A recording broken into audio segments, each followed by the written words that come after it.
Obrigado, galera. Fiquei emocionado.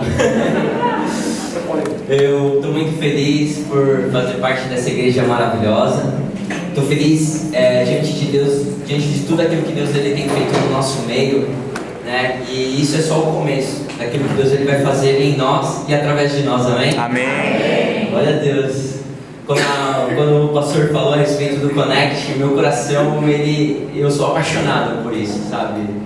A galera que conhece a gente há mais tempo sabe o quanto o nosso coração queima pelo Connect, pela questão dos cultos nas casas, que é uma ferramenta poderosa. E se você ainda não teve a experiência, você ainda não teve contato ainda com o Connect, eu te convido, eu te incentivo a você participar de um Connect esse ano. E eu tenho certeza que você vai ver grandes coisas na sua vida, amém? Amém. E enquanto o pastor estava falando, eu me lembrei de um Connect que a gente teve lá em São Bernardo, que é um testemunho, só para você ficar com vontade, de participar de um Connect.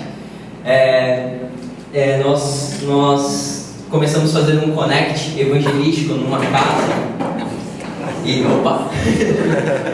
e nessa casa, o que tinha nessa casa? Essa casa tinha um rapaz que ele tinha levado 5 tiros.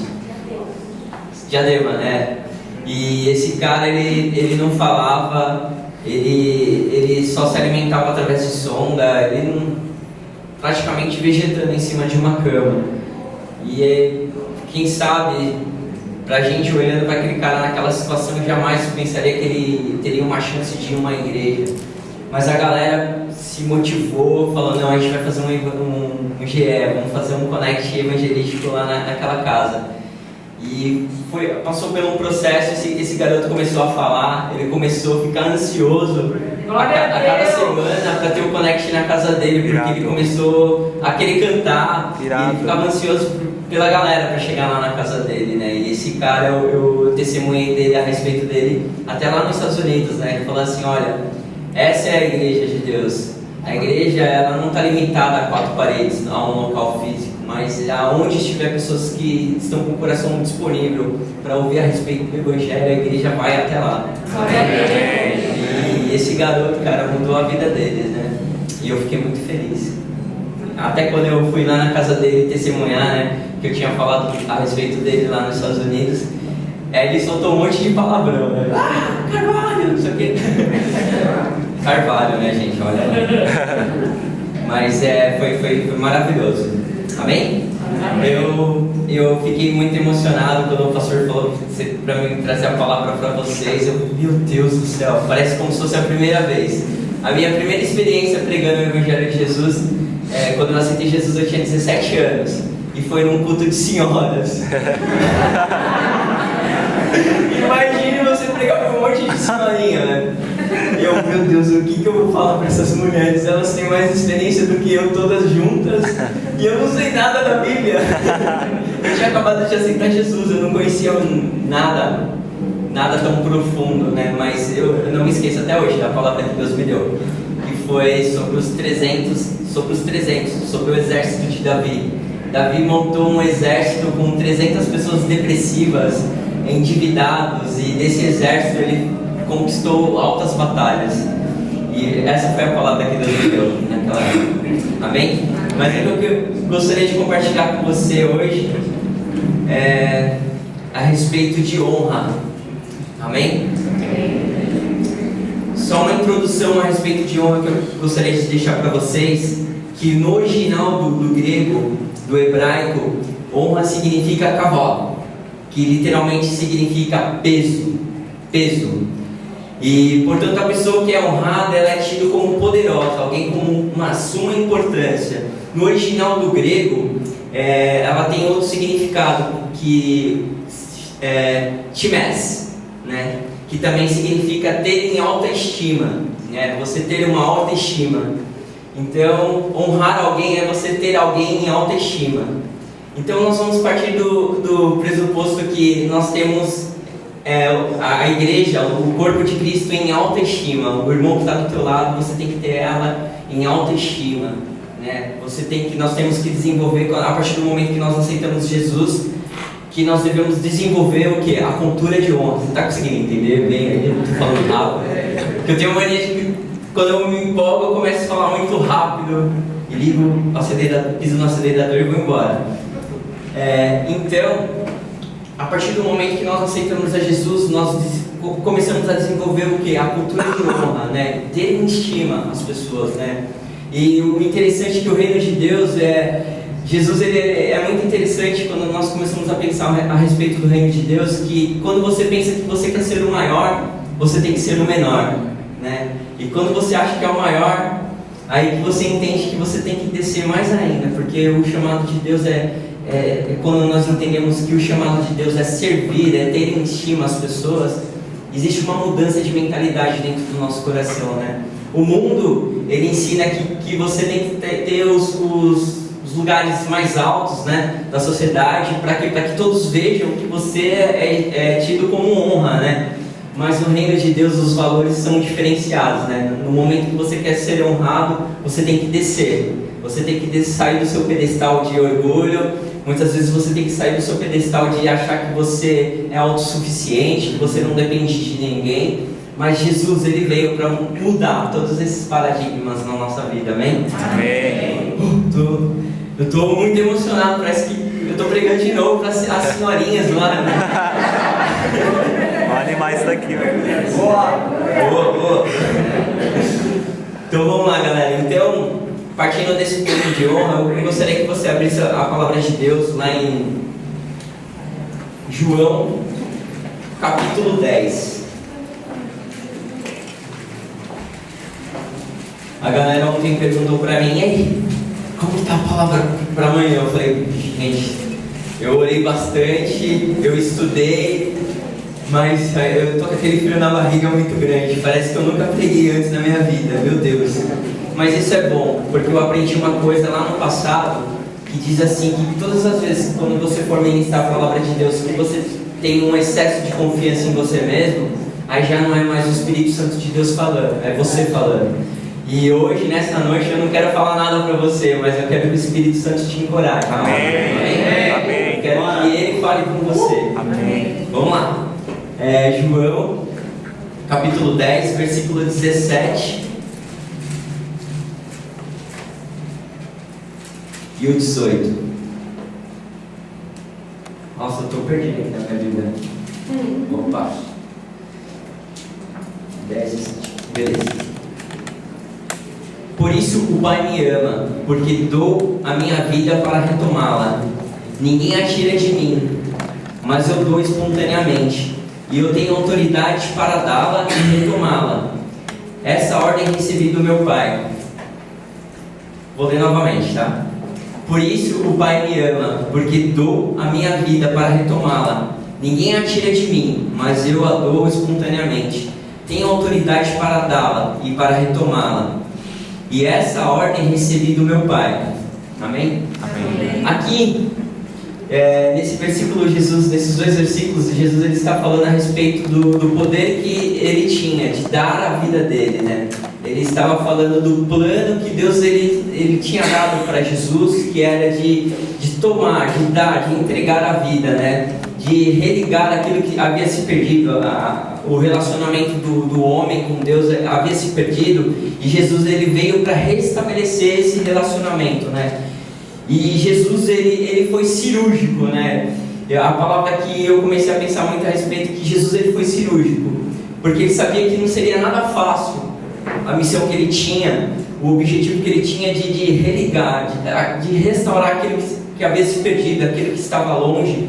Mas Jesus ele foi detalhista para os seus discípulos, para a demais população daquela época. Eles só tinham o entendimento que o Messias só viria para a terra para reinar sobre Israel. Mas o plano de Deus ele era maior, né? Porque o plano do Senhor era resgatar todos os que haviam se perdido, todos nós, né? Ele lançou a bem-aventurança, né? Bem-aventurado aquele que crê, né?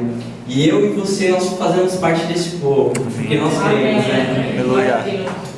Então, ele honrou a Deus com o propósito de restabelecer aquele que havia se perdido. Jesus, ele teve em alta estima o propósito de restabelecer aquilo que ele foi chamado para restaurar. E ele foi até o fim, né? Ele não titubeou, ele não desistiu, ele falou: não, eu vou cumprir aquilo que Deus ele me chamou para fazer. Eu gostaria que você abrisse também lá em Mateus 26, 39. Vamos lá? Estão me entendendo, galera? Yes. Beleza.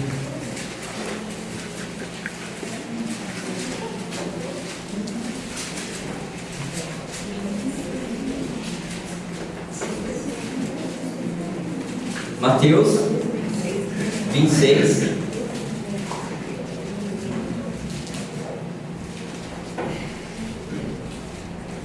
Não é fácil estar aqui na frente, aqui com o pastor do lado, que eles pregam em alto nível, aqui simples. Mas o Senhor tem nos dado graça. Vamos lá. 26, 39. E adiantando-se um pouco, prostrou-se com o rosto em terra e orou: meu Pai, se possível, afasta de mim este cálice. Todavia não seja como eu quero, mas como que tu queres. Só vou ler esse versículo. Aqui, nesse versículo, Jesus ele era o momento que antecedia o momento que ele ia ser crucificado. E ele sabia por tudo aquilo que ele iria passar.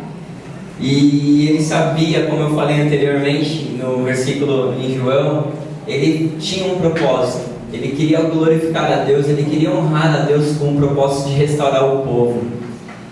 E nesse momento, ele mostra que mesmo ele sendo Deus, ele sabia que a tarefa que ele tinha para fazer não era nada fácil, né? E naquele momento, ele sabia que o que esperava para ele não seria nada fácil, mas como o propósito dele era honrar a Deus, era glorificar a Deus, era vir restabelecer aquilo que havia se perdido, ele teve um momento de aflição, ele teve um momento que ele falou: meu, eu não vou conseguir, talvez eu não vou conseguir, mas ele não desistiu, né? Ele não desistiu, porque ele sabia que através disso Deus ele ia ser glorificado, Deus ia ser honrado, né?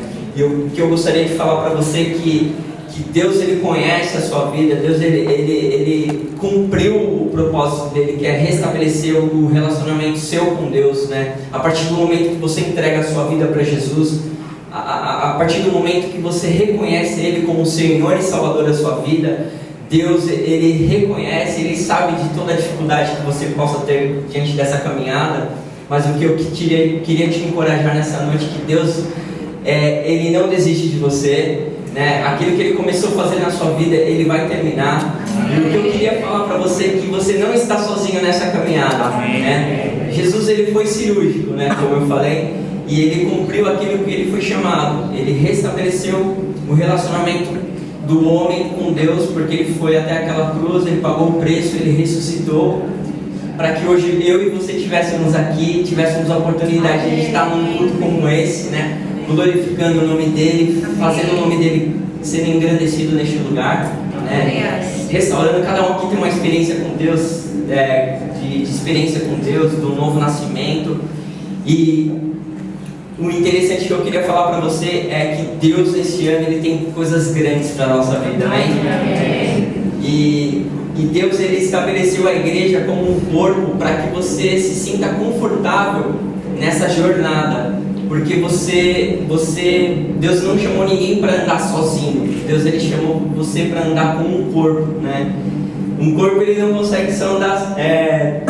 O corpo ele precisa de todo o conjunto, né? Ele precisa dos braços, ele precisa das pernas, ele precisa do pâncreas, né? Porque o corpo ele é um conjunto. Se alguma parte do corpo está deficiente, está necessitada, está com problema, logo sim você não consegue se sentir satisfeito para fazer algo, né? E então diante disso, eu gostaria de falar para vocês que Deus Ele estabeleceu a igreja e estabeleceu uma liderança para essa igreja, né? Para que te apontar a direção para onde que você vai, para dizer para onde que você deve caminhar. né, você não está sozinho. Deus ele levantou homens e mulheres com o Espírito Santo de Deus, né, assim como ele derramou sobre cada um que está aqui nessa noite. Deus ele levantou uma liderança para te apontar para onde que você deve ir. Glória a Deus.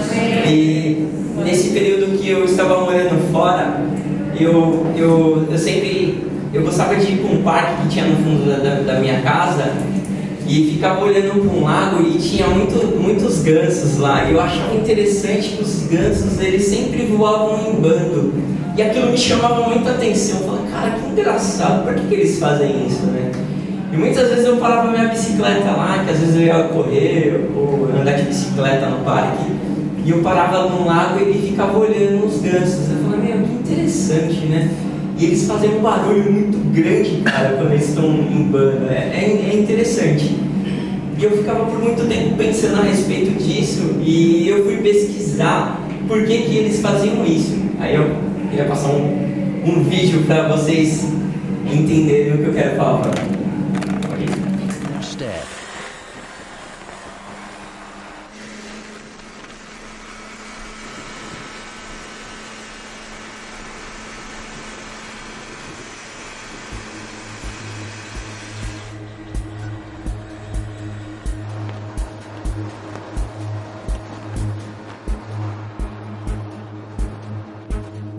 It's a good start. All the training is paying off.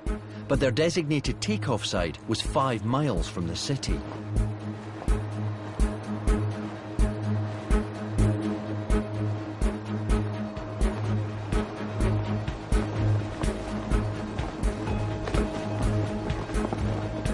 To succeed, the birds need to be fit enough to keep up with the microlight all the way.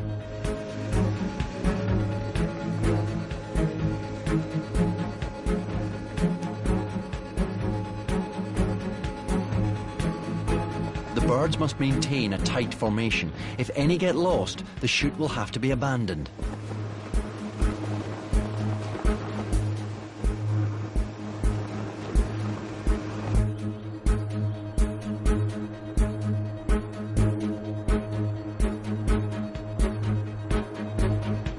"10 minutes of flying takes them over Arthur's Seat, the famous hill overlooking the city.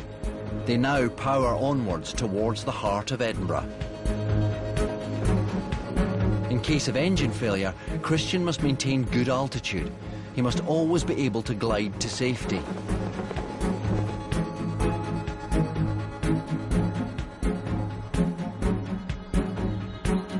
The geese perform to perfection. By now, flying with a microlight comes naturally to them. They even take on the classic formation of a migrating flock, with Christian at the helm. Just like wild geese, their mother shows them the way.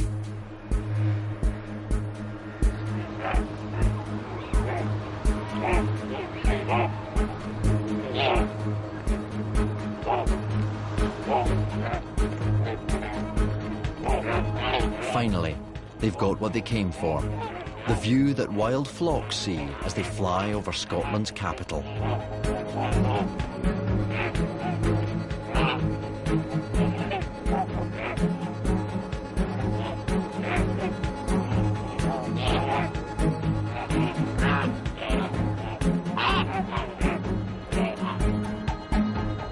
It's a success, but Christian has even greater ambitions for his birds.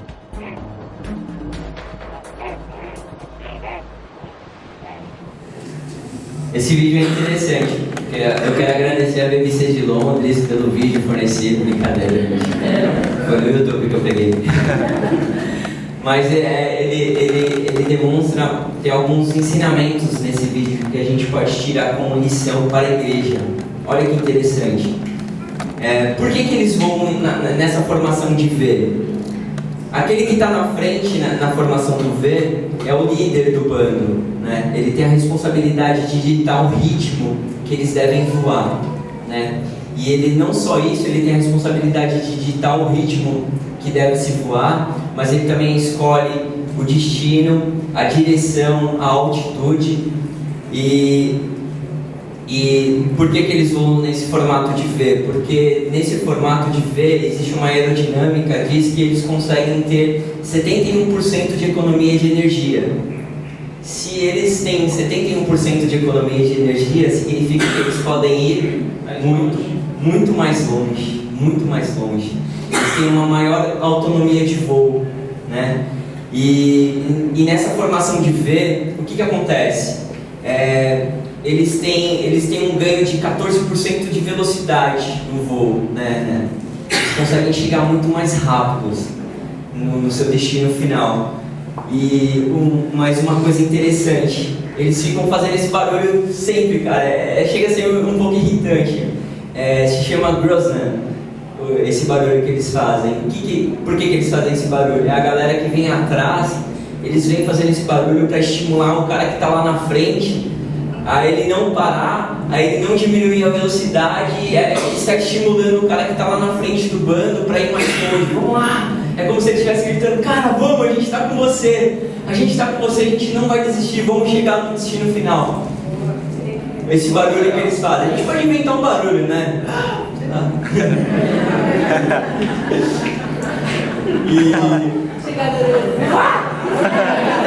Não, quando eu cheguei aqui na igreja tinha um au. E uma coisa interessante que também acontece quando eles vão em bando, toda vez que o cara que está lá na frente, o líder desse bando, ele se cansa, existe uma substituição. O cara que está do lado dele entra na posição de líder para que ele vá para trás, para ele aproveite da aerodinâmica, ele consiga descansar e manter o voo, né? E nessa troca eles continuam na mesma velocidade, no mesmo ritmo, até chegar ao destino final.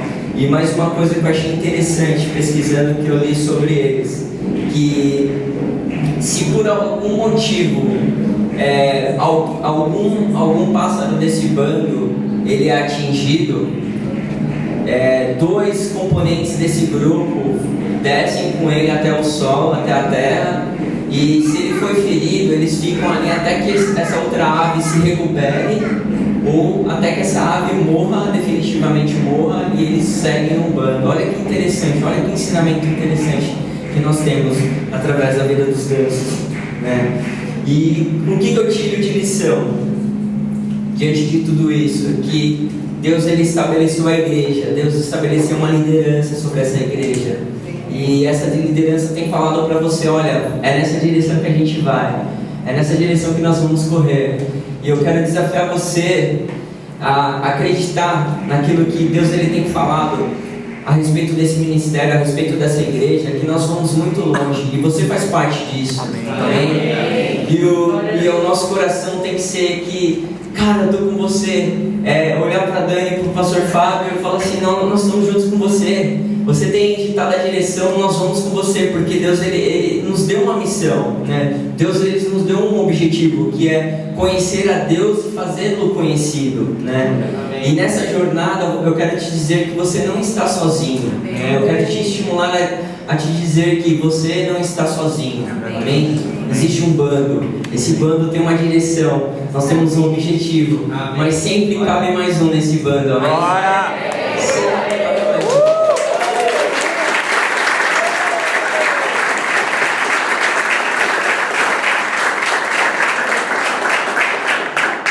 E uma coisa interessante que eu queria falar para você, a partir do momento que a gente entende que a gente é um bando, é um grupo, né? Que a cada momento que a gente estimula um ao outro a continuar, a avançar, a não desistir, nisso a gente está desenvolvendo a cultura de honra, né? A honrar o nosso próximo, né? Ter em estima, assim como no original do grego diz que quando a gente honra uma pessoa, a gente tem essa pessoa em estima. E eu quero te desafiar você a olhar para alguém que está aqui dentro, talvez você não a conheça, mas a ter essa pessoa em estima, acreditar, sonhar junto. Assim como os gansos, eles fazem isso, né? Quando alguém se fere, quando alguém está machucado, ele desce ali, alguns componentes do bando desce e acompanha. Nós como igreja, nós temos que ter o mesmo coração, sabe? De em todo tempo, em todo momento estar servindo, sabe?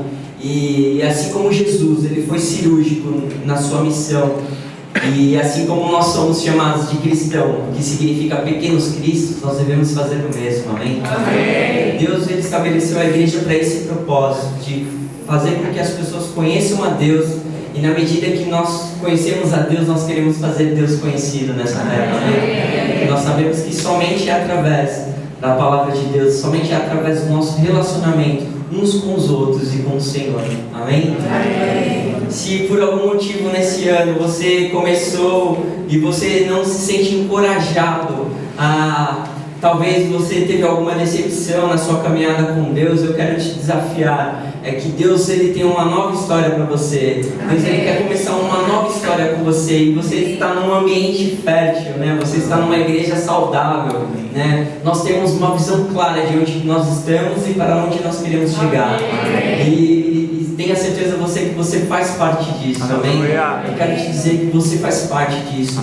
Se você ainda não participa de nenhum Connect, eu quero te convidar, eu quero te dizer que venha, faça parte, né? O Connect é uma excelente ferramenta para você levar o seu amigo de trabalho, o seu amigo de faculdade, para conhecer a palavra de Deus, né?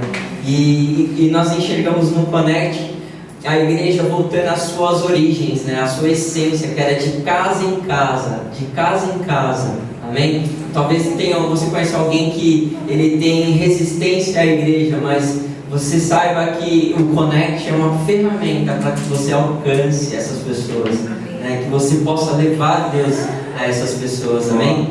Amém. Eu posso orar por vocês nessa noite? Nossa, eu falei muito rápido, meu Deus. Eu estou muito rápido, gente. Deus, eu quero te louvar, Senhor, pela vida de cada um dos teus filhos, Pai.